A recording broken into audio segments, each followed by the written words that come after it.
ММАдан қазақстандық жартылай жеңіл салмақтың жауынгері Арман Оспанов жақын арада әлемнің номері бірінші промоушыны UFC-мен келісімшарт жасасуын жариялауы мүмкін.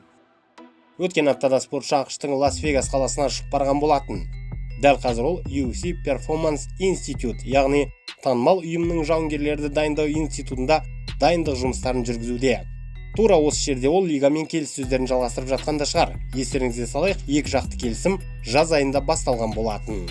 Тамыз айында Оспанов UFC-де күз айында дебютін өткізетіндігін айтқан болатын. Сәл кешірек ол жыл соңына дейін жекпе-жекке шықсам деген үмітін жасырмады. Кім біледі, мүмкін лигамен ол келісімшартты жасасып та қойған шығар. Жариялауды сәл кейінге қалдыруы да ғажап емес.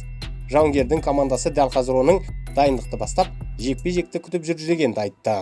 Егер бұл ақпарат шындыққа сай келсе, онда біз Оспановтың тез арада өтетін сынын көруімізде ғажап емес. Енді 2 аптадан кейін Жалғас Жұмағұлов та ақшта жекпе-жегін өткізуі тиіс. Бірақ ұзын құлақтан жеткен жаңалықтар бойынша Жалғасқа виза беру мәселесінде екінші рет қарсылық келіпті.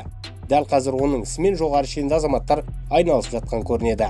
Сондай-ақ Сергей Морозов та өзінің дебютін мерзімін күтіп жүр. Ол да жыл соңына дейін UFC октагонда өнер көрсетеді. Бір сөзбен айтқанда, жыл соңы қазақстандық ММА сүйер қауым үшін үлкен мерекеге айналуы ғажап емес. Естеріңізге салайық, Оспанов соңғы рет ACA 105 турнирінде өнер көрсетіп, Расул Мирзаевтан техникалық нокаутпен ұтқан болатын.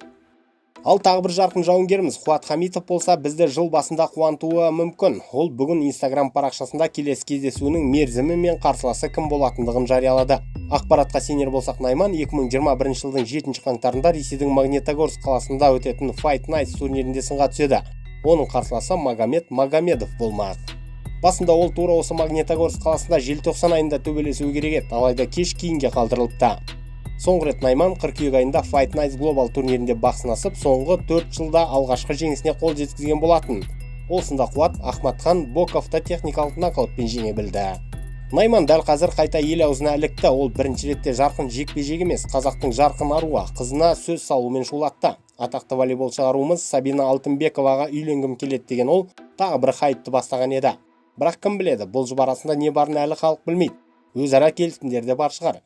Бірақ біз үшін бірінші ретте Хамитовтың октагондағы мансабы қызық. Бейнематериал ұнаса лайк басыңыз, арнаға жазылып кетуді ұмытпаңыздар. Сонымен қатар осы материалды WhatsApp, Facebook, Instagram және VK арқылы таратуға көмектесіңіздер. Арнаның Instagramдағы парақшасына да жазылып кетсеңіздер тамаша болар еді. Уақыт тауып көргендеріңіз үшін мың алғыс.